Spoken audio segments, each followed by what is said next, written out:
think we're used to things going wrong every now and then with our bodies, and I mean, like yesterday, my arm was sore, and I thought, no, why? Oh, that's right, because I was scrubbing the kitchen floor.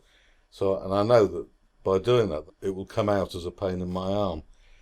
But when there's a pain in your mind, it becomes more mysterious and very hard to fathom. I was speaking to this guy in Costa Cafe, and I never knew him, didn't know him at all, and we just talked. And he said to me, "Dude, do you realise that 70% of the UK is on antidepressant tablets?" And I said to him, "Yeah, I can believe that. I'm on one of them." And he's like, "What? But you don't look depressed." When you're given a diagnosis, you're labelled, and I suppose really when you're given a label, it's assumed that you fit into a category, and you have symptoms that fit that description of that illness. If you're manic depressive, then you have all the traits of a manic depressive. If you're schizophrenic, and you're labelled and you're put into a box. Well, I think that's a bit unfair.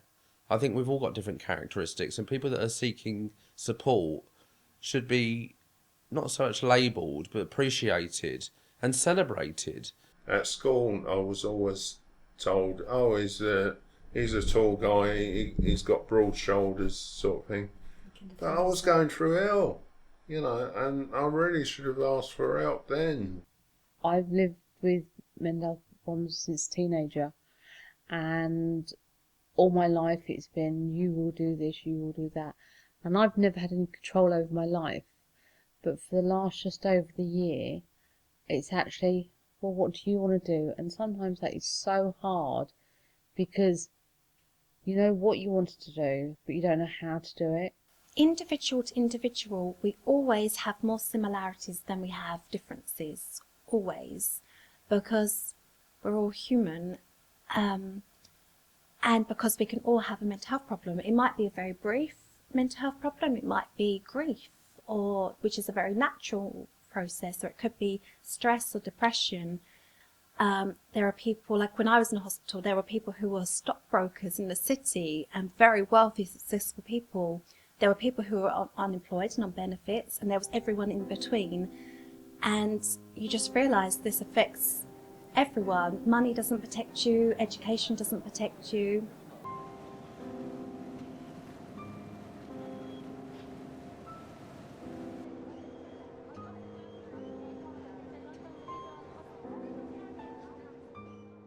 I heard about Your Way through a friend, and I phoned Your Way and arranged a session where I could meet up.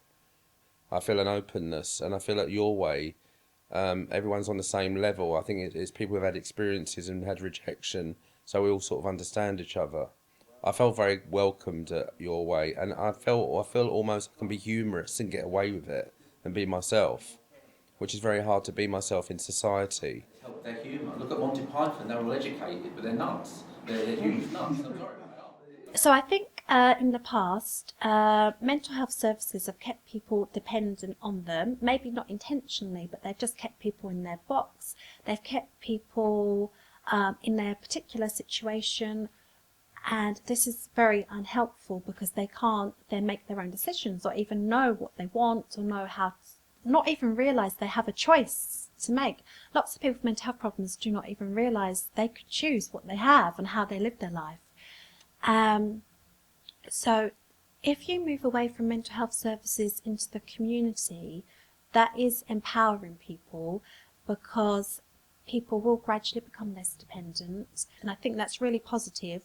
But for some people who have been in the mental health system for a lot of years, it's very scary. So they need support through that transition, but ultimately it will lead to people being more independent and more capable and like proper well-rounded people who can discover what they like, what they don't like, what they want in life. All the other organisations and that is all been take medication, oh you'll feel better, everyone has their down days and that. But there's no practical help on actually how can you help yourself. Where with Together, they actually let you take ownership and let you decide, well, you've got two choices. You can either stay in bed and do absolutely nothing, or with help with someone, to walk alongside you. You take ownership, and you take ownership of your own life back. But knowing that you have that safety net of one-to-one and peer supporters, and of which all I class now as friends, because they know more than a lot of people. They know more than a lot of people do of me. Empowerment. That, I think that is a key word. That's absolutely seminal to the whole thing, because I think when a person becomes really in a state of mental distress, and they're depressed and anxious and suicidal and all that, their self-esteem is probably the first thing to go. And that was what I found, that because I'd never been a particularly confident person, I managed to build myself into a confident, outgoing, extrovert type that I really wasn't. When I became really depressed, all that absolutely fell to pieces, and I can remember scurrying about like a tramp, you know, unshaven and unloved, and I felt I was of no value to anyone. So I had no sense of empowerment, and then I had to kind of relearn it, and I did have professional help with it, and I had help from my father, and certainly Your Way has, been in a lot of ways very, very helpful. I really like that Your Way work in the community, because it stops you becoming separate from the community. It makes you integrated. That creates inclusion and equality, and it slowly normalizes mental health, and it makes you as an individual more resilient. For example, you're less likely to call a crisis line, you're more likely to call a friend, which is actually much more powerful. That's empowering yourself. You're having an organic social network, so you're not relying on mental health services, but you're relying on friendship networks. This makes you more resilient, and it also makes the community you're in more resilient. If you're suicidal, you're probably alone. You're alone with something, and then you're looking for it. If you're part of a group, you can relate to other people, and I think your depression can lift, and I think you can start feeling part of a situation where other people are going through much the same as you, and you can share experiences and not feel so alone.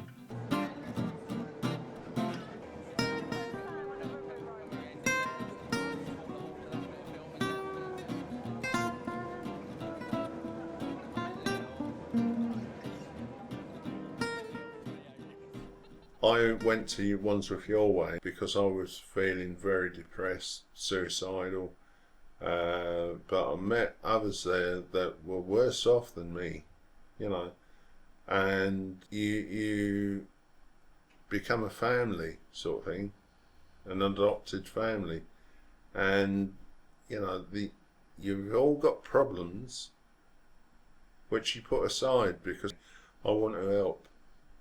Actually, I think it's closer than family, because there are things that you're able to say to other people that you can't tell your family, because they don't understand what you've been through, what you're going through. But knowing that other people that you mix with actually live with similar experiences, they genuinely understand what you're going through, and they give practical help that's not from a textbook. It's how they got onto their road recovery, and you may have to tweak it and balance it a bit, but then it helps my own well-being as well.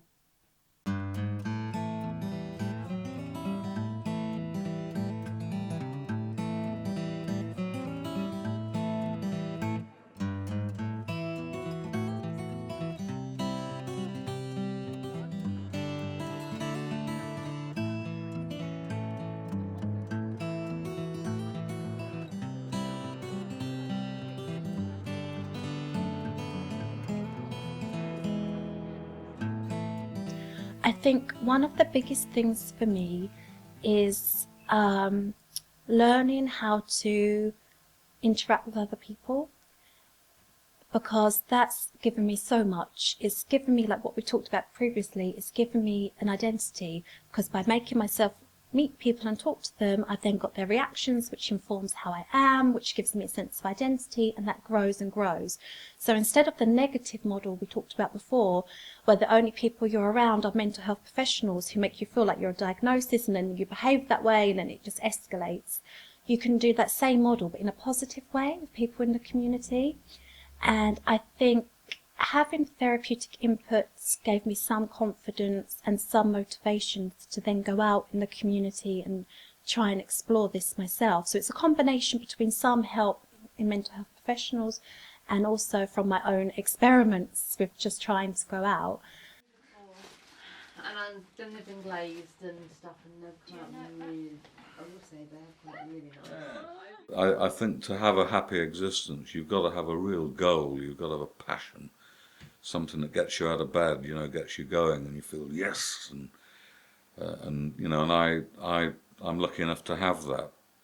So it's a combination of having a personal thing that I can, even if everyone disowns me and doesn't want to know me, I can do that.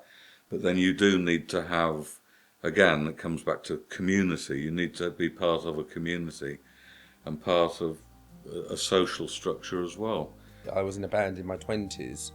I wrote songs, I was on stage, and I feel now I'm at a place with my key worker that I feel good about myself, and I've had 1 or 2 good friendships, and I'm able to maintain good friendships through being accepted at Your Way and able to maintain quite a normal life. We all wear a mask around our face, you know, and that's the problem. We all wear this mask to cover our feelings, to hide everything. So if we take off that mask, we show who we are. And that's sometimes what we need to do. It's just need to take off that mask, talk to someone about it, and just reveal it. Just be open. I may do 5 or 6 steps up, and I may do 2 or 3 back down again. But I know I'm not going to hit the floor again like I used to. You know, and each time I come up, there's less steps to come down. It's also a lifeline for us, all of us. It's taught us quite a lot. Friendship, understanding, patience, and care for everybody. Everybody here is important. The thing that no one can take away from you, no matter how ill you are, is your ability to reflect and learn. No matter what happens to you, no one can take that away from you. And as long as you have that, you can grow as a person. And everyone can recover, because however ill you are, you choose how you respond to it, and you choose your future.